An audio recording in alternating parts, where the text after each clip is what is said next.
that whole leaders are born. I don't think that's 100% true. Leaders can be molded and brought up and supported, and the person that maybe doesn't have that natural tendency will be the hardest, strongest worker on that backside, making sure their staff has what they need.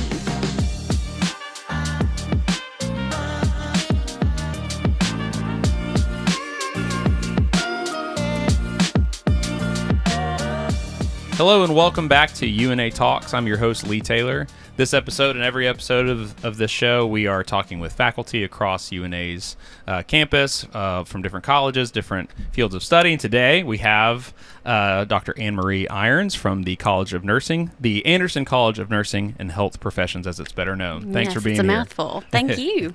And you are an associate professor or a full professor? I'm an associate professor. An associate professor here at the university. And what primarily do you teach?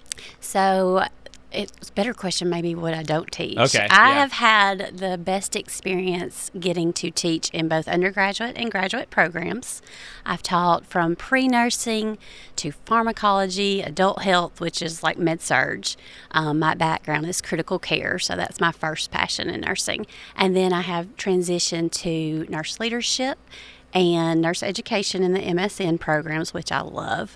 I have a unique position. I am a nurse, and I also have a business with my husband. So the leadership role has been very, very unique experience to tie into teaching our future nurse leaders. Awesome, yeah. And then the DNP program, which we're in our second cohort. That's pretty new, but I got to start that from the ground up in creating those courses and then teaching in that program as well. So you're uniquely positioned in that you have sort of this, perspective of the full spectrum of health professions in a lot of ways. You're not only experiencing that, but you're teaching it. I always tell my students I know a little bit about a lot of things. I did not specialize, which you can go into nursing and stay in one role and get very expert in one area. Right. But I loved the change and the flow and the flexibility of getting to have 10 nursing careers in a matter of 20 years, really. Well, let's start from there. So how did you find yourself into this profession, and then how did you find yourself at UNA as a result?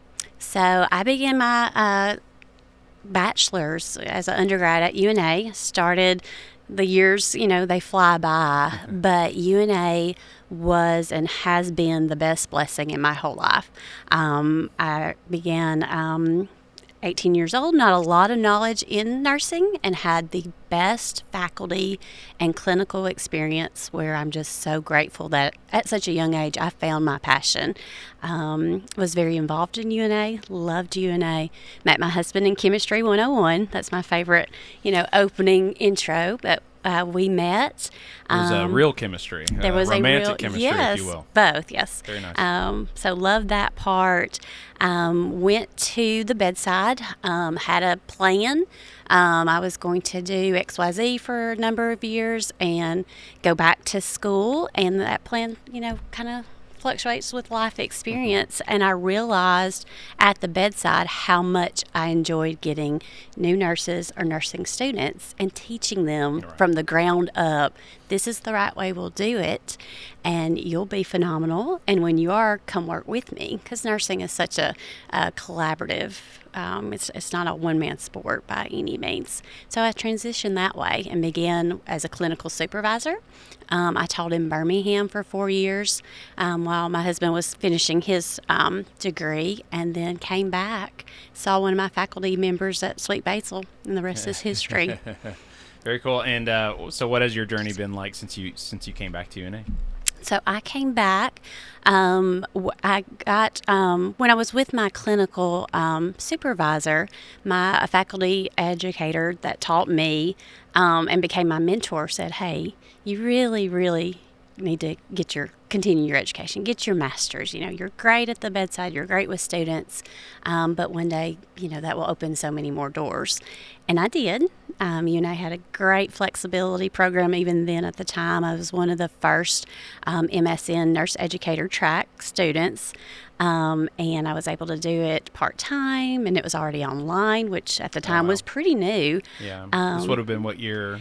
So I graduated in 2010 Yeah. with my master's. Okay, yeah. So that would have been kind of the emergence of the Yeah, the online MSN yeah. program, or the MSN program in general. Well, UNA was the first online program in Alabama for RN to BSN. Right, That's right. what they Okay. started with, and we still have. It's Right, a yep. great transition. Yeah. Again, 8-week courses, all online. Yeah. You can go. And that's that's RN to BSN. That's that's you basically like an associate's to a Yeah. bachelor's for nurses. Yeah. Okay. And then so you got your MSN online. I did. And you finished in 2010. I did. And then you came on I faculty came full-time. Full-time. I took a little bit of a raise babies and help my husband with his business, and Yeah. I came in full-time. I joke, my daughter started kindergarten, and I started full-time in Okay. 2017. Yeah. So relatively, we have faculty anywhere from 30 plus years to 3 years Yeah. of like full-time experience. I'm kind of Yeah. right there in the middle Yeah. right now. All right, so tell me about, and since then you listed earlier all of the different courses you're involved in, all the things you teach. Which one has been sort of the most meaningful to you? I mean, having all this bedside, which I know it's an impossible answer probably, but having all this bedside experience that you called it, which I think we can all understand what that means. Yeah. Being in the patient room with real patients every day, and then learning, how meaningful it was to instruct new nurses and all that stuff. How has that transition been for you going full time, just working with students, and what has been maybe not your favorite class or your favorite trajectory there, but what's been some of your most meaningful experiences as a teacher? The relationships that you build. Sure. I've absolutely loved connecting with traditional students in a classroom setting, but then finding unique ways to make an impact with my online students. One of my favorite courses right now, and I've got it in the summer, is the DNP in nurse informatics. Yeah. Old We're in school, our second cohort of that now. Is that what well, you our mentioned? second cohort will graduate, in Oh, wow. August. Okay, yes. great, So we admit those students in January. So our third Yeah. cohort has just had a little over a semester. Yeah. Okay. But that is an exciting way to connect. I love technology. Sometimes nurses want to say, "Oh, we can't be techie," but we are in every aspect of our life. Increasingly so. Yeah, yeah, and just having that again, the relationships, seeing people out at Handy Week or downtown Florence, meeting them at conferences. We have students all across the world, and getting to spend that faculty educator type relationship that quickly becomes mentor then friend. Yeah. I love What a that. gift to be able to not only do that, but do that where it was done for you. Yeah.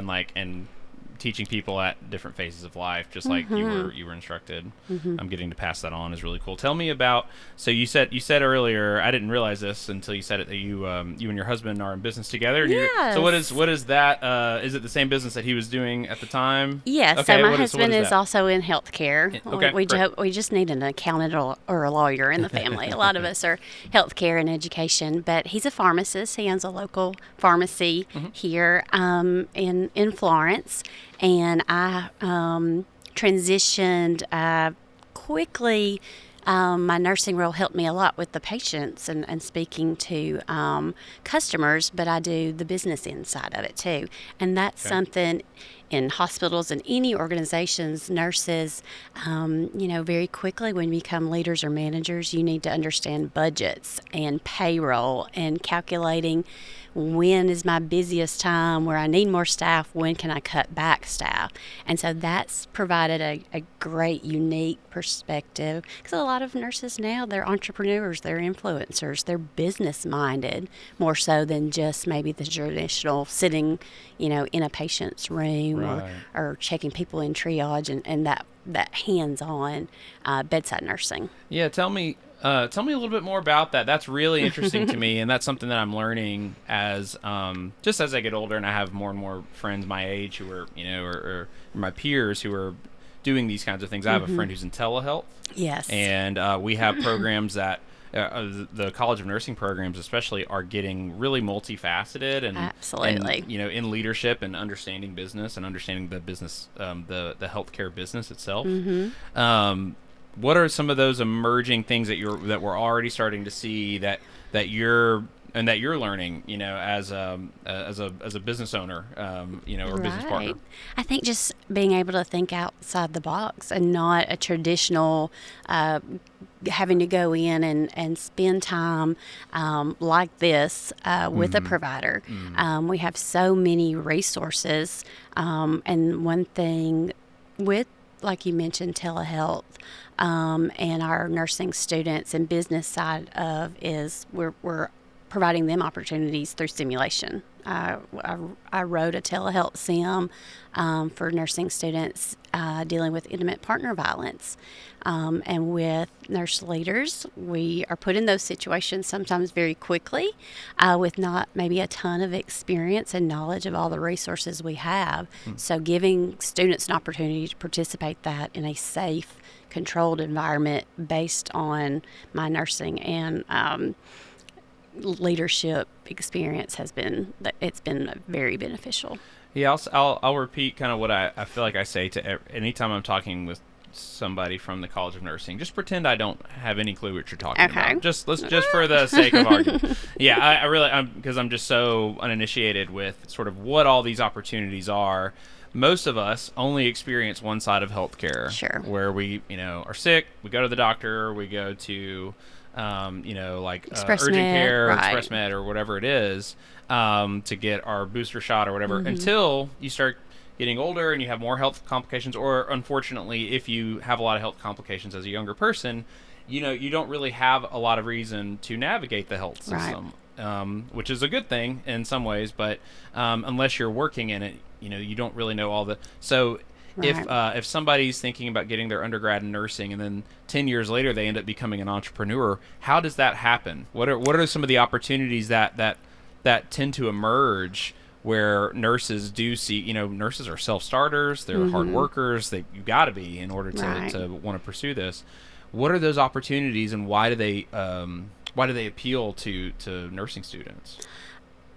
Let's see. Well, maybe some like good examples of those is kind of what I mean, because I just don't even really know like exactly, how someone gets into telehealth, or someone who's running a pharmaceutical business. Right. Like, how do you? Yeah, when you mention the entrepreneurship, a lot of some of our alumni, even when they focused on, I have one individual in mind. He was a open heart nurse, got the sickest of the sick and transitioned cath lab, and now he has his own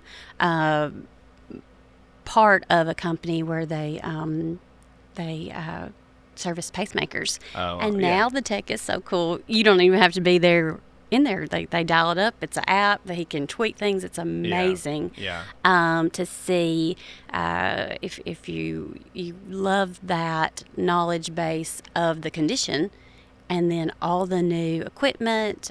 We have a lot of nurses that will work alongside surgical offices and acute care with the new products. Everything. Orthopedics is a huge, area of nursing and surgical interventions that it's the nurses teaching the doctors usually about the new equipment or technology. They're the ones handling it and having to learn it just mechanically. Yeah. Right. And then so you're in the OR, or you're in the whatever field that you're in, and you see this technology, you're experiencing it every day, and you think, man, this like a little tweak here or some innovation around this would really be helpful. And these ideas start emerging, not from the engineers probably who actually build the thing, and not from the doctors who experience the residuals or the benefits of it, or the patients, but the nurse, the person who's sort of in the cross section there. Yes. Those are some where more and more and more ideas are coming from, and they're kind of taking the reins on those innovations. Yeah, and with electronic, the health documentation. I mean, nurses were at the forefront of developing how you wind up sick somewhere in Florida. We can pull up your records now. And getting everything streamlined more so than a traditional paper chart that got lost in a basement somewhere. Yeah. What do you think about what is it about nurses or those interested in nursing who either get the bug or whatever or they feel what's that common thread where they feel compelled to maybe pursue this just in general, like what is it about people that makes them a good nurse or that makes them feel like they would be a good nurse that appeals to this field, but also that makes them so resourceful and innovative? I think, a lot of nurses go into, they want to help people. And as you learn that strategy of just being there for individuals, it's so unique. And you learn to be innovative and resourceful, like you said, and what one thing works for one individual won't for another. And I think nursing is one of the very best careers that you can be flexible and you can focus on one area, and then, like you said, just one conversation or spark, or, this could really be better if, and you go down that trajectory. Hey, I hope you're enjoying our conversation with Dr. Irons. I know I am, and we're going to be talking about all the new emerging things in healthcare that people can get involved in and learn about and take leadership in, which is really cool. But I want to thank University of North Alabama for sponsoring this episode and every episode of this podcast. And I want to encourage you to go to una.edu/online. That's where you're going to find out about all of our online programs, whether it's in nursing or business or whatever you want to explore, and whatever's going to help you achieve your goals. una.edu/online. You can search for those programs there. You can also see all the opportunities we have around scholarships, partnership plans, and things like that. You can talk with a recruiter. You can get in contact with a program coordinator. Whoever you need to talk to, we're happy to chat with you about what your goals are and help you achieve them. We also want to encourage you to follow us on social media. If you haven't already, we're on Facebook, Instagram, X, formerly known as Twitter, LinkedIn, and YouTube, now that we're doing this kind of stuff on YouTube, which is fun. And now we'll get back to our conversation with Dr. Irons. So tell me about what we're talking about today, and the things that I'm really fascinated in and that I think our listeners and viewers want to know too, is sort of what are these kind of emerging fields in healthcare that people are maybe not aware of, but that there's a lot of opportunities just kind of sitting there for them maybe to pursue. Sure. So there's a lot of patient care advocacy roles. They may be a different name depending on what organization that you're going into. But as someone who needs help navigating healthcare, patients and their families can be assigned a nurse advocate. Patient care coordinator is another name for those individuals. And that is just such a rewarding role for a nurse to be able to be that hand and help navigate. The best way to describe it when I did it for the short term is I'm going to treat you like I would when my parents were the patients. And a lot of times we don't know resources. Yes, you have a doctor and a pharmacy, but what kind of social work and case managers, and what do you need to be able to go home? What resources can we line up for you even before you're thinking about it? Mm-hmm. You've received maybe, a diagnosis or an accident that nobody ever plans for, and you focus on getting better, getting stronger, and we'll take care of all the background things that need to be in place for you to get the best outcomes and get home and back to your most normal quality of life as possible. That's so interesting because there's more and more, I feel like, of these, maybe we can label them as like intercessory roles in healthcare, right? Where there's a recognition of a gap between patient and patient care that is best facilitated by a third party, right? So somebody who comes in and says, the nurse may not have time to really sit there and ask it saves them time, it saves the patient confusion or frustration, and you have that person who can sort of translate what their needs are faster to the system that they're engaging with or that they need to partner with to get better. What are some other examples of that? That's sort of where you're, maybe in administration or things like that are sort of these unsung heroes, if you will, of healthcare that are emerging right now. The quality improvement type initiatives where, we're looking at numbers and data. It can be nurses or even our applied health science program that we look at every situation and see how can we get the care you needed quicker. Was there anything? A lot of times communication is something not being communicated between interdisciplinary members of the healthcare team. That's a huge revenue of new jobs incorporating informatics and sending data electronically, getting that lab minutes, whether you're standing in front of the patient or, at home getting your scripts on to get to that patient. So that has been amazing to see. It sounds like the health world is mimicking kind of what's been going on in the business world for a long time, where you kind of bring in the consultant or the guy, these guys with sort of these insanely long job titles and, in a notepad everywhere they go. And you're like, what does that guy actually do? But there's all of this sort of efficacy and, maybe efficiency that comes out of those practices to sort of, again, those kind of interstitial roles that sort of feed into everything that hospitals do. What about, people in like tech and things like that, right? And you said earlier that people don't think of nurses as really techie, but increasingly so. So now as technology is emerging into, hospitals or any healthcare system, more and more nurses are using tablets and like digital databases. What about opportunities in tech that you're seeing sort of in healthcare? So nursing informatics has been big. Informatics, you're informatics saying? is Cool. what that's a new one for me. I'm gonna write we it down. incorporate informatics, and that's our technology. Anything computer, electronic based, it's embedded in every single one of our programs. And also it's interesting on the tech side, the simulation that was just for education, we're now seeing going to hospital settings.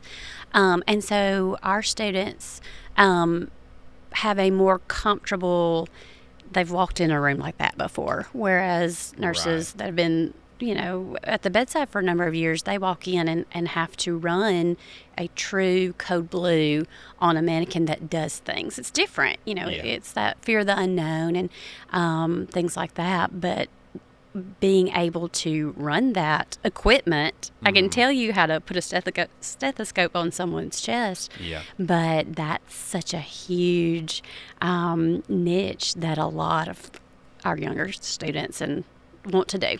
Yeah, they grew up with technology because training is ongoing in the health field, and you have to have people who can facilitate that. And those people, are not always, again, like we might assume that that's a tech or an engineer or somebody who. It needs to be the person who actually is experiencing the technology and understands the implications of knowing how to use it, which is going to be a nurse all the time, right? So more and more, it's really cool to see how this, the nurse that serves this overlap is sort of the emerging, technician or the emerging innovator. And we're so used to working with other disciplinaries, being the kind of middleman physician to nurse techs and things like that. It's the perfect role because we can speak every language, basically.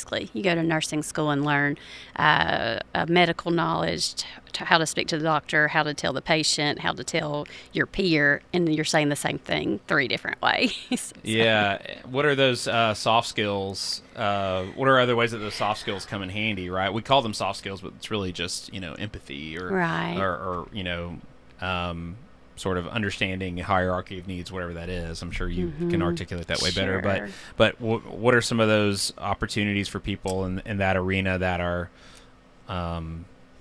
also that maybe aren't looking at the technical side, but are just administrative or communicative?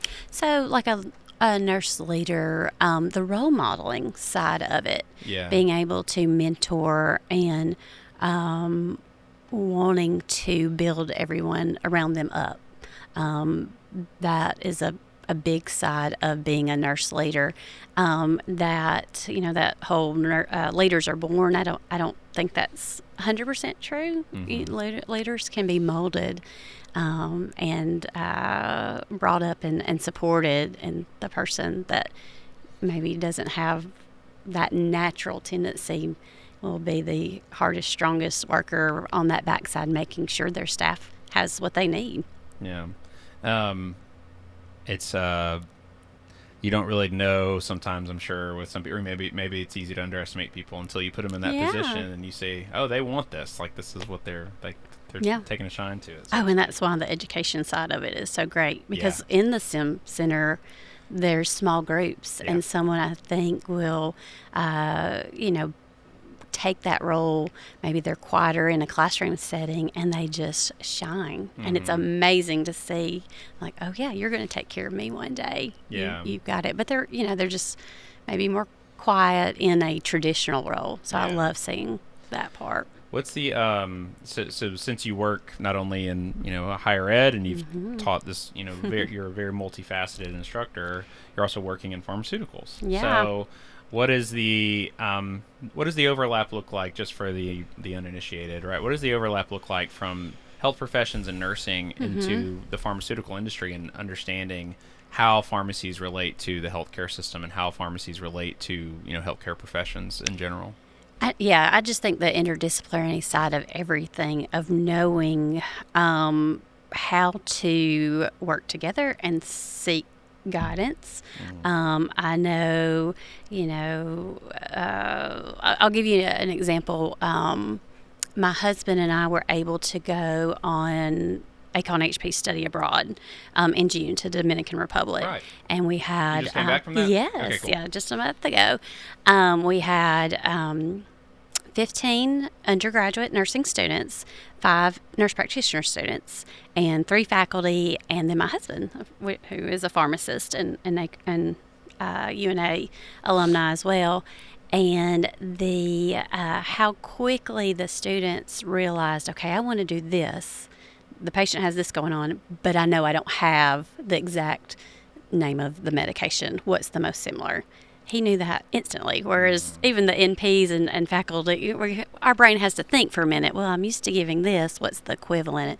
And he, on his side, will know, speaking with the nurses, what are their resources? What kind of help can we get involved in? And we'll do a lot of the paperwork side to help patients afford medications. Yeah. And so that's just a huge way to collaborate. You always want to learn and build each other up, and the healthcare world hasn't always been that way, but it's definitely so much more of a collaboration than it maybe once was, where it was more physician order and very almost like military. Hierarchical. Yeah, that has changed so much for the better. Yeah, what better person to facilitate the needed agility in healthcare than the person whose job it is to be agile and to be able to make quick decisions and things like that. It seems like you mentioned earlier, working in pharmaceuticals, learning budgeting, learning how to run a spreadsheet, like you're really the back end support of what makes the commerce piece of healthcare run. You're involved in that all the time. What is the importance of that for nurses, right? Like that's becoming, as things are becoming more multifaceted, nurses are sort of being held to maybe not a higher standard necessarily, but a more complicated one. Absolutely. So that seems to be like on the other end of the spectrum than just bedside nursing. So yeah, you don't go into nursing thinking you're going to learn Excel and QuickBooks. Yeah, right. So how does that, how are we facilitating that? How are we integrating that into the curriculum? How are we talking about that? Because that seems like it would be really hard to do. It's a huge component, especially of our leadership track, where we have one of my favorite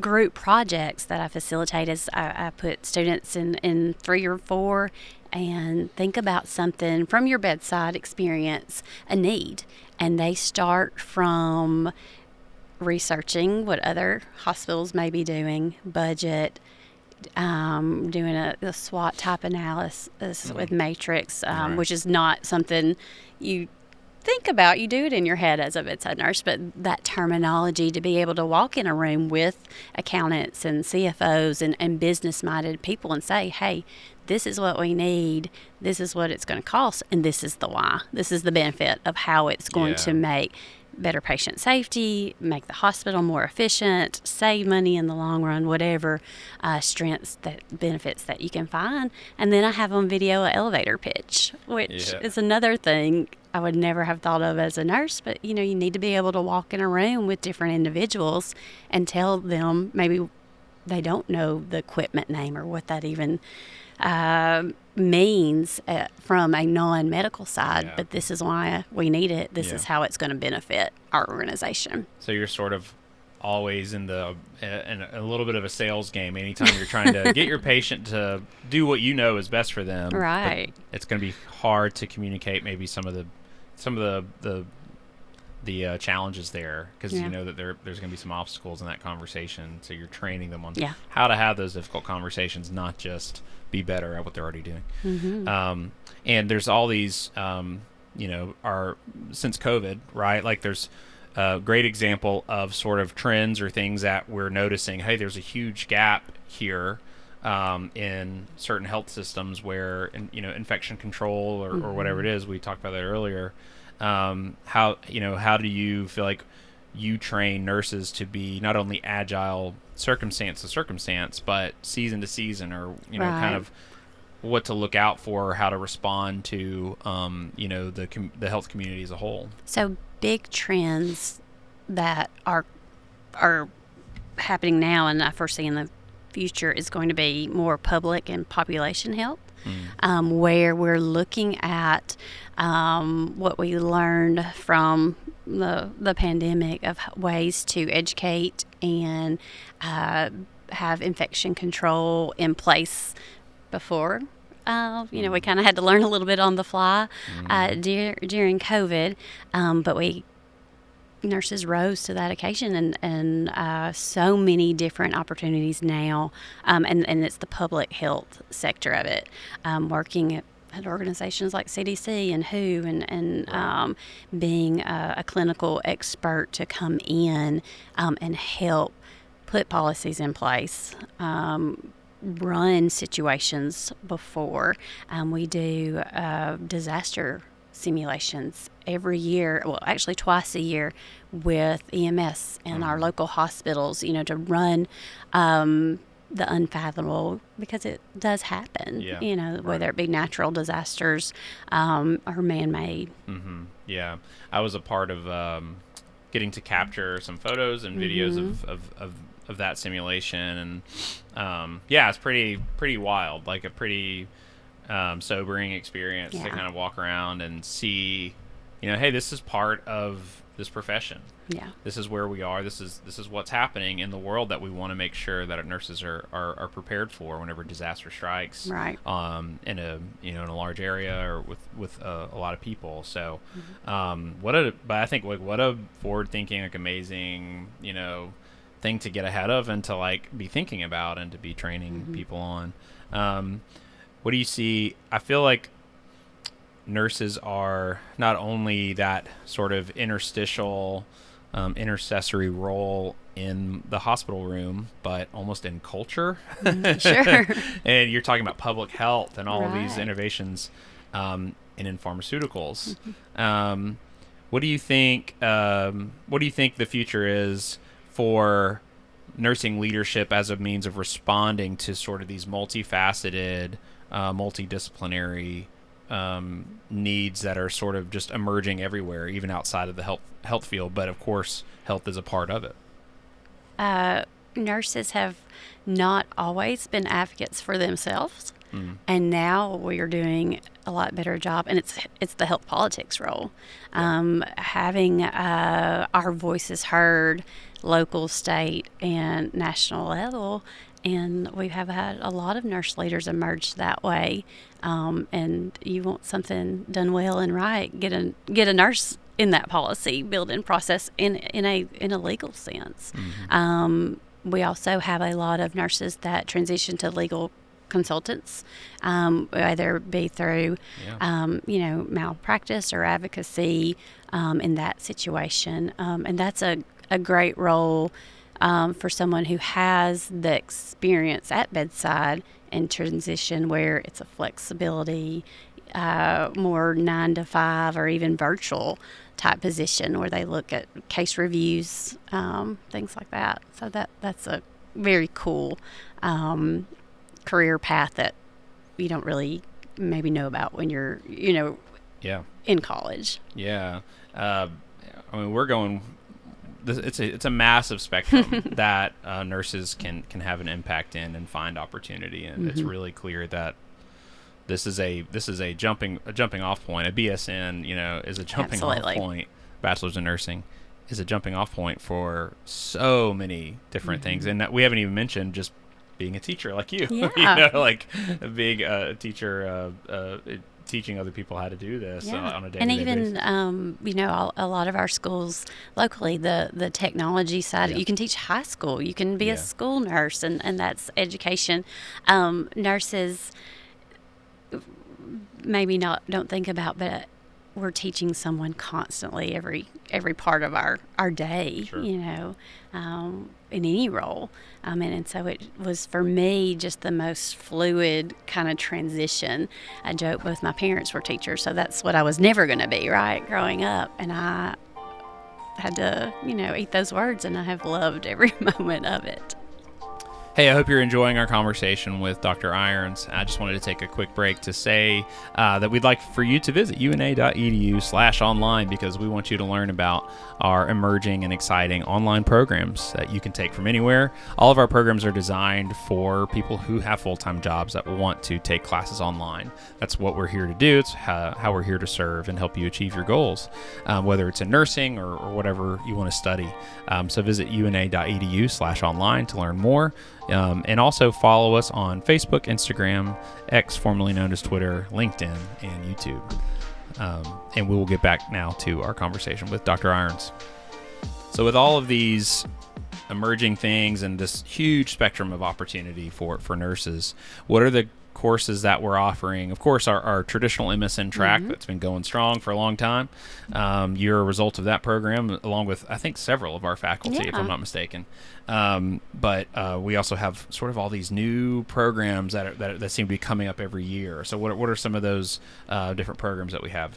So I think one that is great and maybe not as well known as nursing is our bachelor's in applied health science. Yeah. And that's for the individual that is interested in healthcare, but maybe not the shots and the bodily fluid side of it. So those students have traditional bachelor coursework, just science level, and then transition into online. So the flexibility for someone, whether they're young traditional college student or wanting a second career choice. Those are all online in 8 weeks. So they're very manageable if you need to have a full-time job or have children at home and things like that. And they focus on non-clinical roles. A lot of our alum from AHS work as maybe managers of large physician offices. They have gone into drug and pharmaceutical sales. We have a lot of coursework to help with, I want to be executive director of a nonprofit organization. That one's really cool. You look at it and like, man, maybe that's what I want to be. Now I'd love to run a nonprofit. And grant writing. I mean, that's huge. Yeah. The grant writing side Talk from about advocacy. I mean, that's a massive way to do that. in any part of any- healthcare. Sure. From nonprofit to hospitals to getting those populations that are underserved care that they need. And so that's a really cool program that we have. No, it's very cool. And I mean, I know that even online, UNA takes experiential learning very seriously. Yeah. It's a huge, part of our quality enhancement plan. It's it's kind of at the core of our DNA as a university. Is that there's always a way to learn with your hands, not just your head. And And you're even doing that online by doing Yeah. these kind of simulated experiences and putting people in the hot seat of having to have hard conversations, or some of these more advocacy based decision making processes. What are some other ways that we're doing that in applied health science, or in some of these other courses that you're doing every day? So with applied health science, near the end of the program, they will spend time in an internship position that we help mutually decide based on their needs, whether it be with leadership in organizations like respite care for our elderly population, or working in physicians' offices. We always have virtual meetings through our online program. That's so cool. Teams has connected us to everyone, where we have we'll have a faculty meeting for our nurse educators. Like, you're going to be a part of this is what a faculty meeting looks like, running through what curriculum changes should there be. How do you handle maybe what looks like an unmotivated student, what's going on, and getting to pinpoint the actual issue. So that's some of our MSN, of course. They have hours with bedside nurses as well. That's truly as experiential as you can get. But something that I'm proud of that ACAL and HP does is put service-based learning at the forefront. So every semester, our traditional students have some form of service-based learning.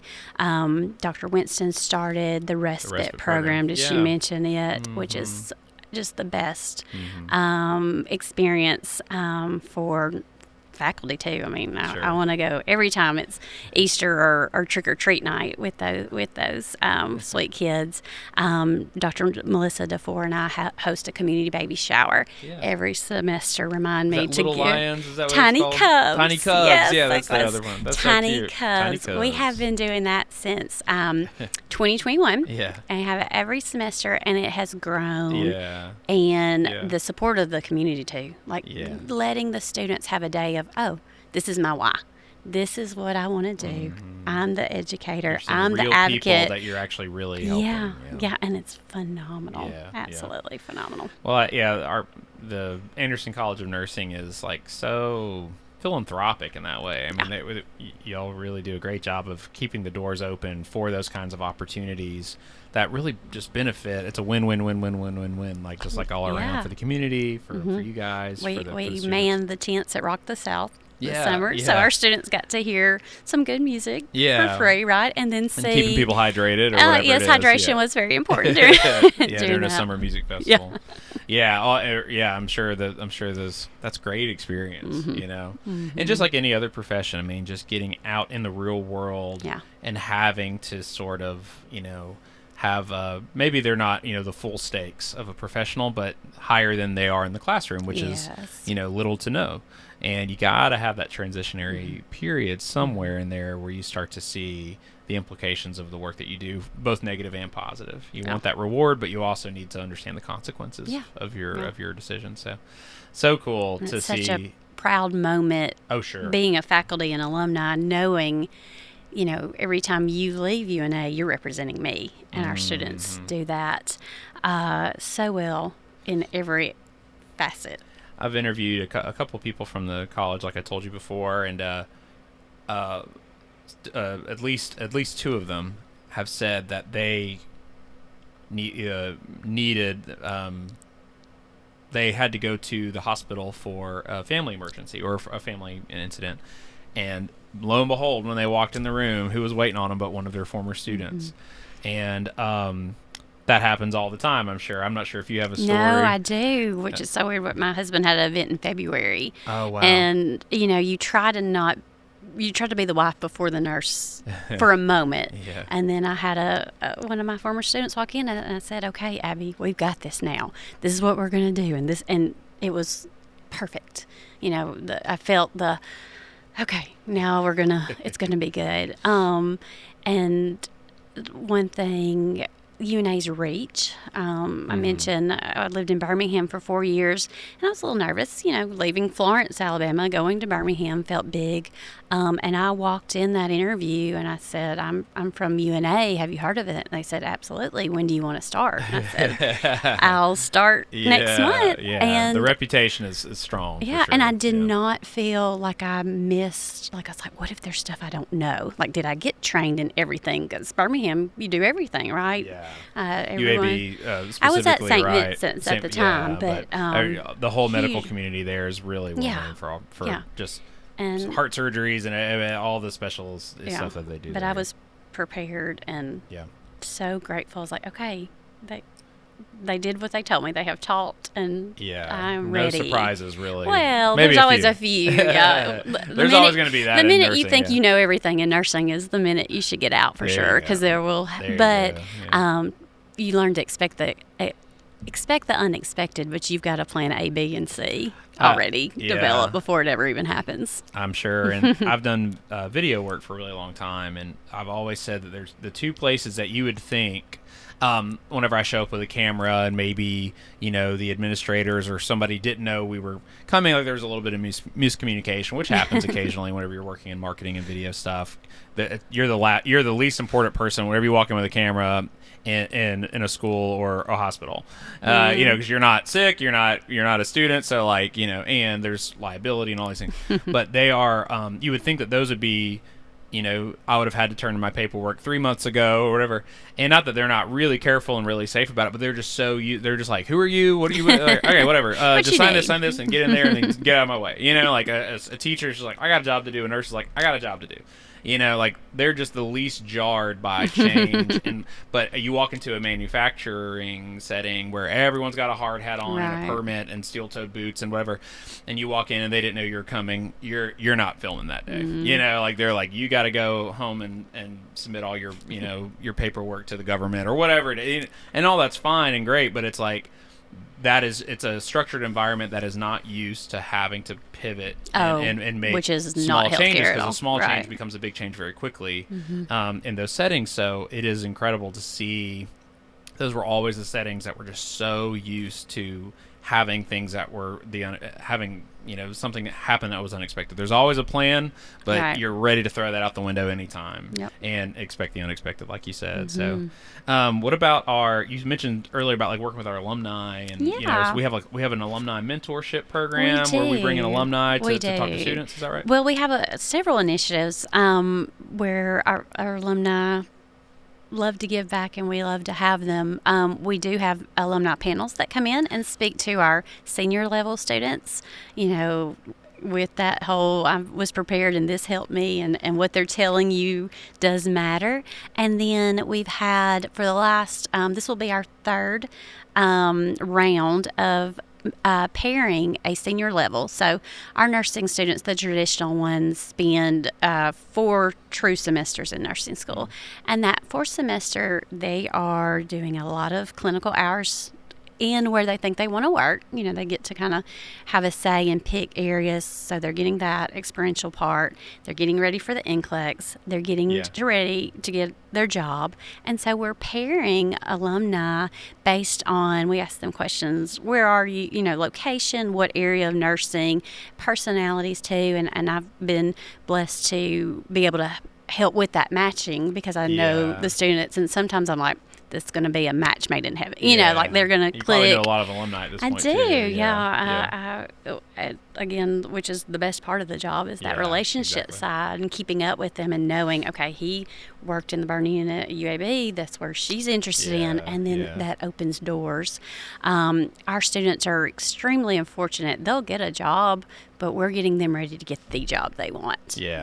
So, nursing, there's not you're not vying for one seat at the table, but we want you to get the seat that you want. And that has helped a lot. So they get to ask their mentor, what did you do? Any tips? What should I expect?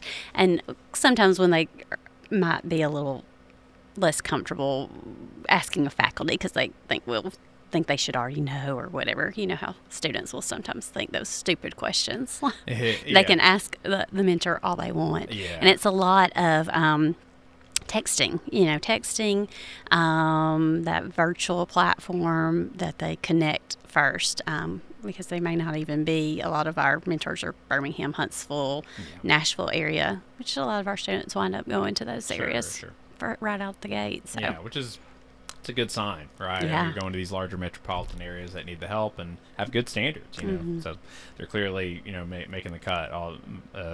Anywhere they want to go. Yeah, and that's been the story for a really long time.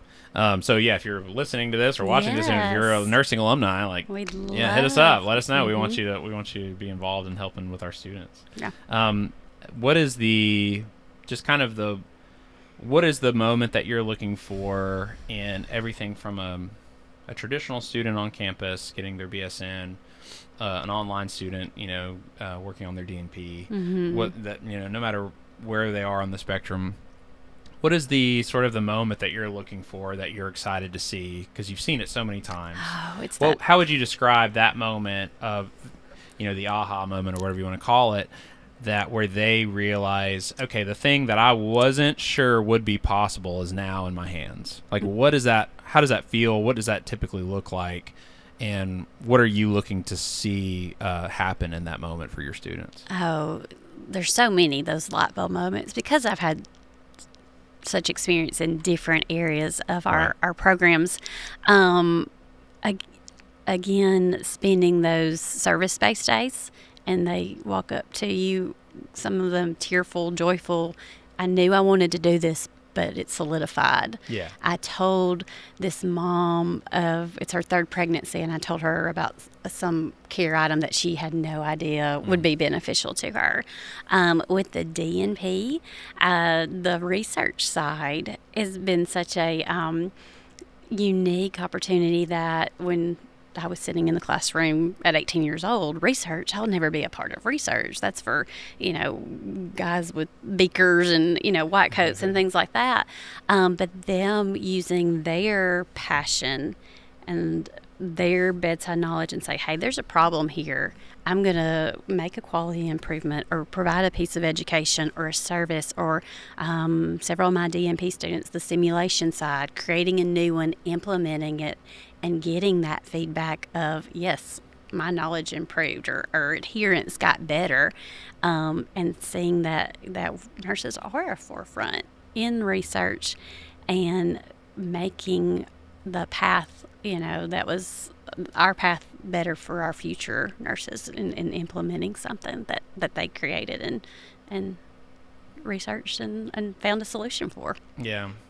Well, it's so cool to just hear about how, there's just so many gaps that nurses bridge in the world that we just so often don't think about, and we're training our students, it seems like, to be versatile and sort of ready to meet those challenges as they arise. So it's really, really exciting and really cool. It sounds like y'all are doing great work over there. Thank you. Yeah.